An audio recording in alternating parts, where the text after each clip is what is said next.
Well, good morning, friends. Welcome to another crazy world in paradise.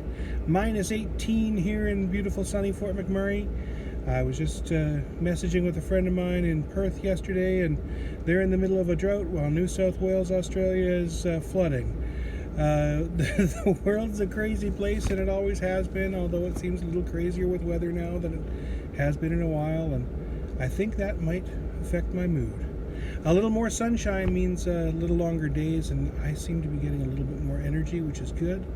Last night we had a lovely feed of honey garlic sausage with Canadian wild rice and fresh sliced carrots. We've got some beautiful plants sprouting in our seedlings greenhouse just in the dining room, which is wonderful. I'm excited about the spaghetti squash seeds that are starting to sprout.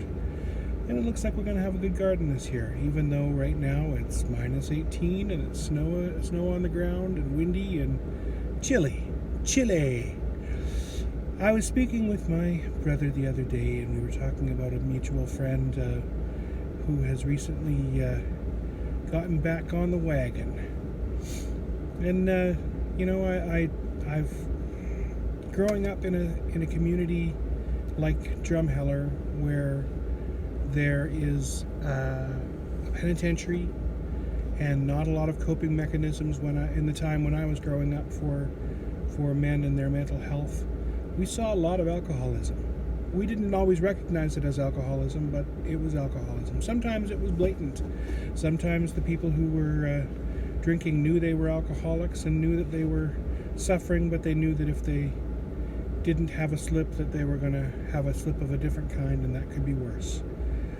So I just want to encourage everybody to be gentle with everyone around you, because you don't know who's struggling with addiction of some sort or another.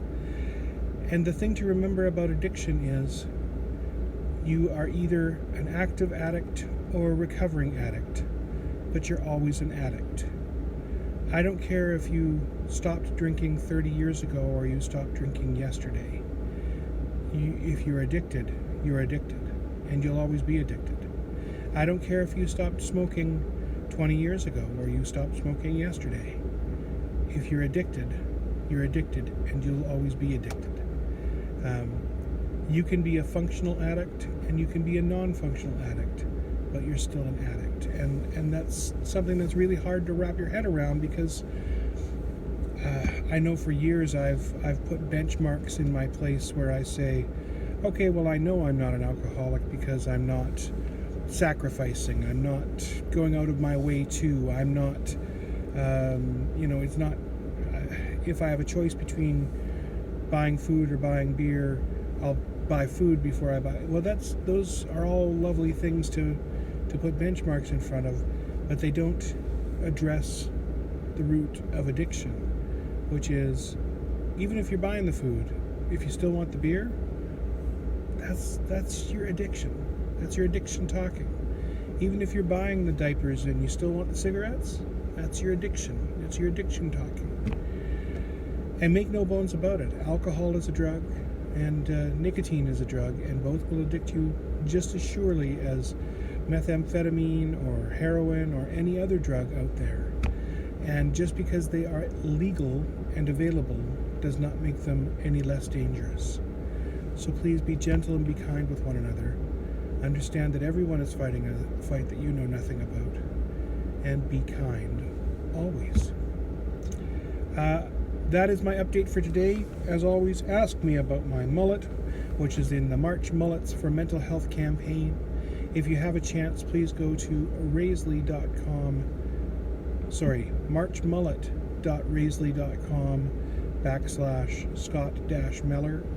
The links will be in the description for the video.